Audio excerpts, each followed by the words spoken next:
আপনাদেরকে বলছিলাম যে পরের ভিডিওতে আমি অবশ্যই বিল্ডিংয়ের অনেক কিছু তুলে ধরব, তাই চলে আসলাম। আসসালামু আলাইকুম। নতুন একটা পোস্ট নিয়ে সতর্কবার্তা। যাই হোক, আপনারা দেখতে পাচ্ছেন আমি যেটা জানলার গ্রিল, এই দেখছেন, এই জানালার গ্রিলটার প্রায় বের হয়ে আছে। তার মানে এখানে হোয়াইট সিমেন্ট দিয়ে আমাকে লেপে দিতে হবে। একটা গ্রিলের পাশে যদি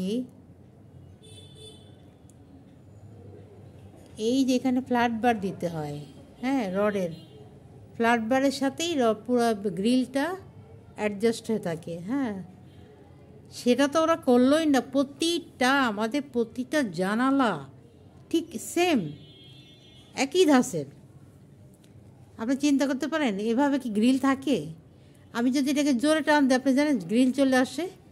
আমি যখন পর্দা লাগাতে নিয়েছি অ্যাট ফার্স্ট, যখন বিল্ডিংয়ে ওঠার পরে আমি নিজে চলে আসতে নিয়েছিলাম, গ্রিল বেড়ে আসছে অলরেডি। তাড়াহুড়া করে হোয়াইট সিমেন্ট দিয়ে লাগানো হয়েছে। তারপরে হলো, এখন আমাদের লক্ষ্য হলো যে আমার এই পাশের বাড়িতে ছাদ বরাবর আমার এই ফ্ল্যাটটা, তো এখানে ছাদ থেকে আমার খুব কাছে, যার জন্য বাইরে গ্রিল দেওয়া হয়েছে।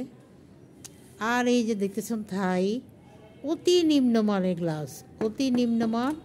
এবং যে থাইয়ের যে এই যে স্টিলটা, অ্যালুমিনিয়াম, এটাও খুব পচা। আর নিচে যে রোলিং সিস্টেম, যেটা এই যে টানলেও আসতেছে না। তার মানে অনেক কিছু নষ্ট দিছে, অনেক কিছু খারাপ দিছে এই বিল্ডিংটাতে। তা আমি চাচ্ছিলাম যে আপনারা যারাই বিল্ডিং নেবেন, ফ্ল্যাট নেবেন, ওই যে দেখেন উপরে ফ্ল্যাট বার তো নাই, ছোট ধ্যান কীভাবে প্লাস্টার কি বিশ্রীভাবে করে রাখছে, ওই যে একটুখানি এমনি আটকে রাখছে, ছোট্ট একটু রড দিয়া দুইটাকে অ্যাডজাস্ট করে রাখছে। মানে চোরের বাবা, কি বলবো আর। যাই হোক, রাগে যেটা মানুষের কথা আছে না, অনেক কথাতে চলে আসে আগে। কিন্তু আমি তো ডেভেলপের নাম উল্লেখ করতেছি না, এখানে আমার দোষের কিছু নাই। আমি জাস্ট সতর্ক করতেছি যারা ফ্ল্যাট নেবেন। তবে সব ডেভেলপাররা এক না। যেহেতু ডেভেলপাররা আমাদের থেকে বিল্ডিংটাকে স্কোয়ার ফিট হিসাবে আমাদেরকে একটা অ্যামাউন্ট ধরছে, অবশ্যই তাদের লাভ ধরেই কিন্তু অ্যামাউন্টটা ধরছে। আমি এখানে যেহেতু ছাদের পাশে রুম, তো তাই একটা শর্ট পর্দা দিয়ে রাখি, যাতে হাঁটাচলা করতে একটু সমস্যা হয়। তাই কেউ রাত্রে যদি ছাদে দাঁড়ায়ও থাকে, আমাদেরকে সবই দেখতে পাবে। যাই হোক, তো আমার কথা হলো যে ফ্ল্যাটটা যখন ওরা অ্যামাউন্টটা ধরছে, অবশ্যই লাভ ধরেই ধরছে। তাহলে এত ঠকানোর কী দরকার? এত ঠকায়, এত টাকা জমায় আর কার জন্য? ফ্যামিলির জন্য না? ফ্যামিলির জন্য, ছেলে মেয়েদের জন্য। কী যে বলবো, দুঃখের কথা। যাই হোক, এটা হলো একটা আইপিএস বক্স। তা আইপিএস বক্সটার উপরে আমি জাস্ট একটা একটা আইপিএসটাও ঢাকনা থাকলো, উপর ডয়ে আপনি অনেক সরঞ্জাম রাখলেন, হাতুড়ি, বাটল, এই সে হাবি যাবি। নিচে আইপিএস থাকলো, আইপিএসের ডাবল এজ, আইপিএসের ভিতরে আইপিএস। হ্যাঁ, একটু সৌন্দর্যের জন্য একটু জাস্ট এটা তো দেখালাম।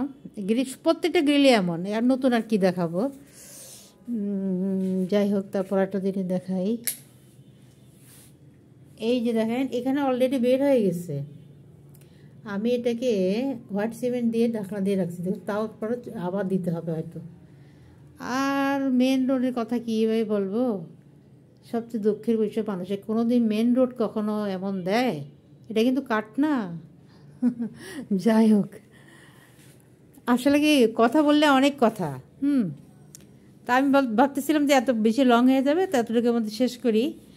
তারপর একটু আপনাদেরকে একটা দরজার সম্বন্ধে, বাথরুমের দরজা অনেক বাজে। এই দেখেন, রান্নাঘরের দরজা বোর্ডের নিচে ক্ষয় হয়ে গেছে, এভাবে ধীরে ধীরে ধীরে ধীরে উঠে যাচ্ছে। ঠিক এভাবে আমাদের বেডরুমের একই কেস, ওই জানালার একই কেস। মানে কোনটা ধরবো? এই জন্য বললাম আপনারা সতর্ক থাকবেন প্লিজ। যারা বিল্ডিং কিনবে, বাড়ি কিনবে, যেটাই কেনেন,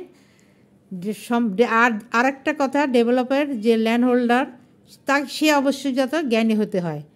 সে যদি বোকা হয়, তাহলে ওরা ঠকাইতে অনেক কিছু সাহস পায়। যেমন ধরে না, যেমন আমাদের যখন ফ্ল্যাট বার সারা বিল্ডিংটা যখন স্ট্রাকচার করছে, যখন জানালা গ্রিলগুলো যখন এখানে স্ট্রক করছে তখনই তার চোখে পড়ার কথা ছিল, সে তো এখানেই ছিল, পাশে বিল্ডিংয়ে ভাড়া ছিল। কথা হলো যে তখনই বলা ছিল ফ্ল্যাট বেড ছাড়া আবার বিল্ডিংয়ে কীভাবে ঢুকানো হয় জানালা গ্রিল, একটা নিম্নমানের বাড়িতে তো এমন করে না। যাই হোক, আমার কথা থেকে আমি কাউকে দোষ দিচ্ছি না, কিন্তু সতর্ক করতেছি, এই হলো আমার লাস্ট কথা।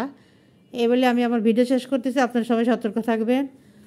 আপনাদেরকে কথা দিয়েছিলাম বাকিটা দেখাবো, হয়তো আরও অনেক কিছু দেখানো যাইতো, আর এইটুকুর মধ্যে সীমাবদ্ধ থাক। ওকে, আল্লাহ হাফেজ।